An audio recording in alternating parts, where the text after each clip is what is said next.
Kiranya Tuhan memberkati kita semua dalam sukacita dan damai sejahtera. Amin. Bapak, Ibu, dan Saudara sekalian, firman Tuhan yang menjadi renungan bagi kita, Kisah Para Rasul pasal 9, ayat 36 sampai dengan ayat yang ke-43.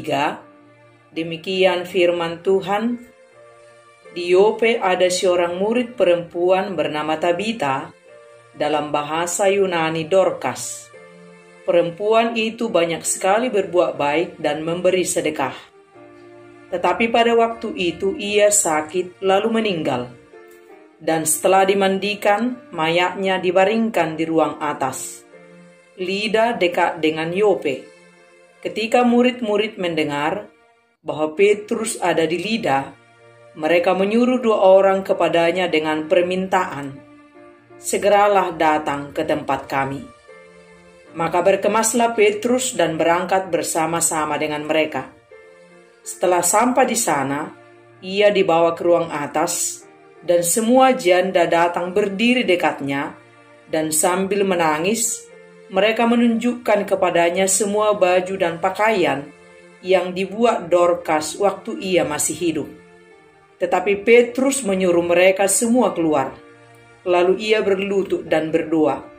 Kemudian ia berpaling ke mayat itu dan berkata, "Tabita, bangkitlah." Lalu Tabita membuka matanya, dan ketika melihat Petrus, ia bangun lalu duduk. Petrus memegang tangannya dan membantu dia berdiri. Kemudian ia memanggil orang-orang kudus beserta janda-janda, lalu menunjukkan kepada mereka bahwa perempuan itu hidup. Peristiwa itu tersiar di seluruh Yope, dan banyak orang menjadi percaya kepada Tuhan. Kemudian daripada itu, Petrus tinggal beberapa hari di Yope, di rumah seorang yang bernama Simon, seorang penyamak kulit. Demikian firman Tuhan.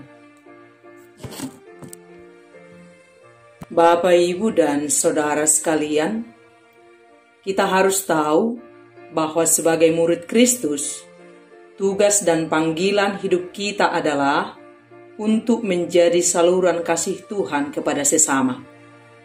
Dan sejatinya, hidup kita sebagai murid Kristus harus memberi kehidupan kepada orang lain, dan bukan sebaliknya. Hidup kita harus menjadi berkat dan bukan sebaliknya. Dan kita harus ingat, kita tidak dapat memberikan dari apa yang tidak kita miliki. Dan untuk inilah, kita sangat penting mengalami kelimpahan anugerah berkat Tuhan, dalam kasih Tuhan, dalam kebaikan Tuhan, dalam kemurahan Tuhan, dalam kerendahan hati, dan lain sebagainya.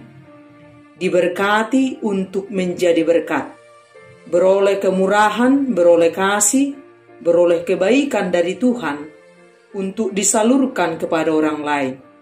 Dan semuanya berasal dari Tuhan, untuk Tuhan dan karena Tuhan, supaya nama Tuhan dimuliakan dan kita beroleh kehidupan. Kehidupan kita sebagai murid Kristus sesungguhnya harus memberi dampak yang baik kepada orang lain. Saat kita memiliki kemurahan Kristus, maka kita pasti hidup dalam kemurahan. Saat kita memiliki kasih Kristus, maka kita pasti hidup dalam kasih Kristus. Saat kita memiliki kebenaran Kristus, maka kita pasti hidup dalam kebenaran Kristus. Mengapa orang pelit? Sebab hanya itulah yang dia miliki. Mengapa orang hidup dalam ketidakbaikan? Sebab hanya itulah yang dia miliki. Mengapa orang hidup dalam kebencian? Sebab hanya itulah yang dia miliki. Apa yang kita isi dalam hidup kita, apa yang kita miliki di hidup kita, itulah kehidupan kita. Dan untuk itulah, hidup kita perlu diisi dalam kelimpahan anugerah, kasih, kemurahan, kebaikan-kebaikan dari Kristus. Hidup kita bersumber dari Kristus. hidup kita terhubung dengan Kristus, supaya berkat kebaikan-kebaikan Tuhan mengalir dalam diri kita untuk disalurkan kepada orang lain. Tuhan ingin pakai hidup kita untuk menjadi alat Tuhan dalam tindakan kasih dan kebaikan yang tulus di dunia ini. Tabita adalah salah satu dari sekian orang yang mengalami karya Kristus yang ajaib, yakni hidup kembali setelah mengalami kematian di tengah-tengah pelayanan murid Yesus. Kita pasti bertanya dalam hati kita, siapakah Tabita? Apa yang dia lakukan selama hidupnya? Amal apakah yang dia perbuat selama hidup sehingga beroleh kebaikan dan mujizat Tuhan yang besar? Apa gerang yang dilakukan oleh Tabita sehingga saat dia sakit dan meninggal, begitu banyak orang yang mengasihi dia, yang tidak siap kehilangan dia. Dan ini terbukti saat Tabita meninggal, orang-orang yang mengasihi dia mengutus 2 orang untuk pergi menjemput Petrus yang sedang berada di Lida dan dekat dengan Yope. Pada masa gereja mula-mula, setelah turunnya Roh Kudus, Tuhan memberikan kuasa untuk menyembuhkan sakit penyakit, mengusir setan, membangkitkan orang mati kepada murid-murid Yesus. Dan mereka tahu bahwa Petrus mempunyai karunia itu dari Tuhan. Maka ketika posisi Petrus dekat dengan Yope, yaitu di kota Lida, mereka mengutus 2 orang untuk memanggil Petrus ke Yope. Dan Petrus pun ikut datang ke Yope, dan atas kuasa Tuhan, melalui Petrus, Tabita pun hidup kembali. Siapakah Tabita? Di dalam Alkitab diperkenalkan bahwa di Yope ada seorang murid perempuan yang bernama Tabita, yang dalam bahasa Yunani adalah Dorcas. Perbuatan hidupnya diterangkan sebagai orang yang banyak sekali berbuat baik dan memberi sedekah. Tetapi kemudian dia sakit dan meninggal. Dan kemudian Tabita membuat orang kehilangan dirinya dan banyak orang menangisinya, yakni diantaranya para janda-janda yang mengalami sentuhan kasih Tabita semasa hidup. Mereka membawa semua baju dan pakaian yang pernah dijahit Tabita untuk mereka semasa masih hidup. Tabita bukanlah siapa-siapa. Dia bukan seorang pengkhotbah di atas mimbar. Dia hanya seorang murid perempuan yang belajar dari hidup Yesus. Tetapi lihatlah bagaimana ia berkhotbah dan memberi kesaksian lewat perbuatan baiknya dalam kemurahan hatinya. Kita bisa melihat bagaimana caranya dia bersedekah, yaitu dengan membuatkan baju dan pakaian untuk para janda miskin di kota Yope. Di sebuah kota yang kecil yang tidak terkenal, ada seorang murid perempuan yang bersinar lewat perbuatan-perbuatan baik dan sedekahnya. Dia berdiri sebagai pelayan untuk memenuhi kebutuhan orang lain yang membutuhkan dengan cara menjahit. Tabita tidak melayani dengan lidahnya atau berkhotbah, tetapi Tabita melayani dengan jarinya dengan sepenuh hatinya. Dan Tuhan berkenan memandang dan menghargai bagaimana Tabita menggunakan talentanya yang dimilikinya, yakni sebagai seorang penjahit untuk menjadi berkat kepada orang lain. Besar kecil itu relatif, sebab Tuhan tidak melihat kuantitas, tapi Tuhan melihat kualitas. Tuhan melihat hati. Tabita hanya melakukan tugas panggilannya dengan tulus secara total untuk membantu orang lain yang susah yang ada di sekitarnya. Ia tidak berpikir muluk-muluk. Ia hanya melakukan apa yang dia bisa lakukan. hati Tabita tergerak dan langsung bergerak menolong orang-orang sekitarnya yang kesusahan. Apa yang bisa dilakukan, dia lakukan. Sebab Tuhan juga tidak menuntut kita untuk melakukan apa yang tidak bisa kita lakukan. Hidup Tabita bukan hanya sekedar basa-basi, tetapi hidupnya secara total dan tulus membantu orang sekitarnya dengan apa yang dia punya, yakni dengan memberi baju kepada orang yang membutuhkan dengan cara menjahit sendiri. Tabita langsung terjun secara nyata untuk mengalirkan kasih Tuhan kepada orang lain, memberkati orang lain dengan apa yang ia miliki dan apa yang ia mampu. Dan dengan itu ia sudah memberi kesaksian tersendiri sebagai orang percaya, sebagai seorang murid Kristus. Tabita seorang murid Kristus yang berhati mulia, dan Alkitab mencatatnya dengan tinta emas.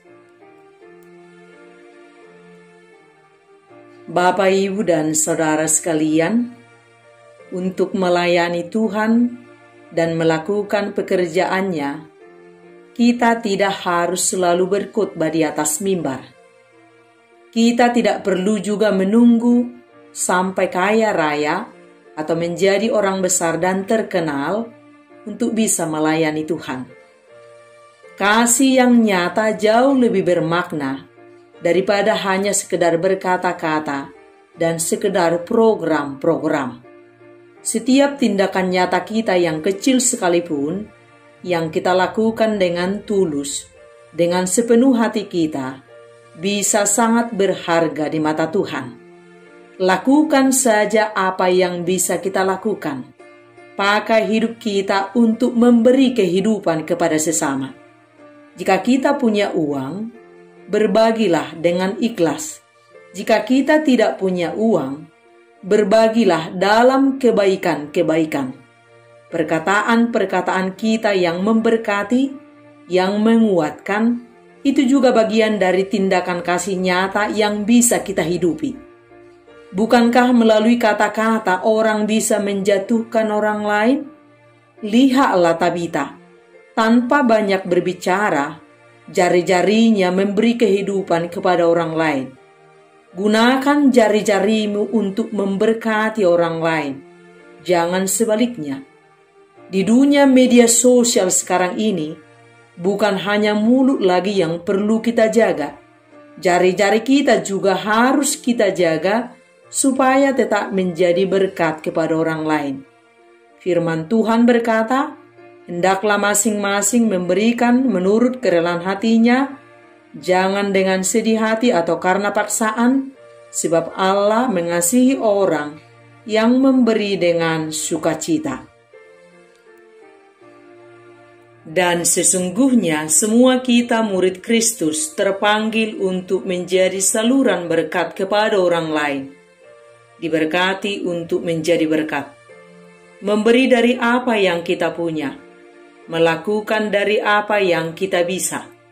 Asal kita mau menjadi seorang murid yang belajar kepada Yesus dan mau mengikuti jejak Yesus, pasti kita bisa menjadi saluran kasih Tuhan dari apa yang kita punya dan dari apa yang kita mampu. Lakukanlah. Jangan selalu menunggu dan menghabiskan waktu untuk memikirkan dari apa yang tidak kita punya dan dari apa yang tidak kita mampu. Sehingga kita hanya sibuk menghabiskan waktu membuat daftar yang akan kita lakukan jika kita sudah punya ini dan itu, jika kita sudah bisa ini dan itu. Tuhan tidak pernah menuntut kita memberi dari yang tidak kita punya, melakukan dari yang tidak kita mampu. Lakukanlah apa yang kamu bisa lakukan, dan berilah dari apa yang kamu punya, selagi ada waktu. Sejatinya, orang Kristen itu harus bermental kaya, yang bersumber dari kekayaan Kristus. Bukankah kita telah dikayakan melalui karya Yesus di kayu salib? Dan ini bukan soal melulu tentang harta benda. Ini lebih pada kekayaan hati, kemurahan hati. Jika Anda kaya harta, berbagilah dengan rela kepada orang yang membutuhkan. Jika Anda tidak memiliki harta, kaya hatilah dalam kebaikan. Sikap dan perkataan kita yang tulus, yang selalu membangun, yang selalu menguatkan, itu juga bagian dari tindakan kasih nyata. Jadilah saluran kasih Tuhan dimanapun kita berada, memberi dampak yang baik kepada orang lain.